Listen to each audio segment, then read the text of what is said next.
when you want to get off the darkest ground,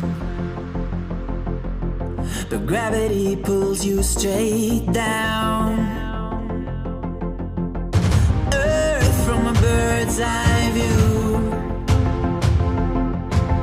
You should grow feathers and see this too.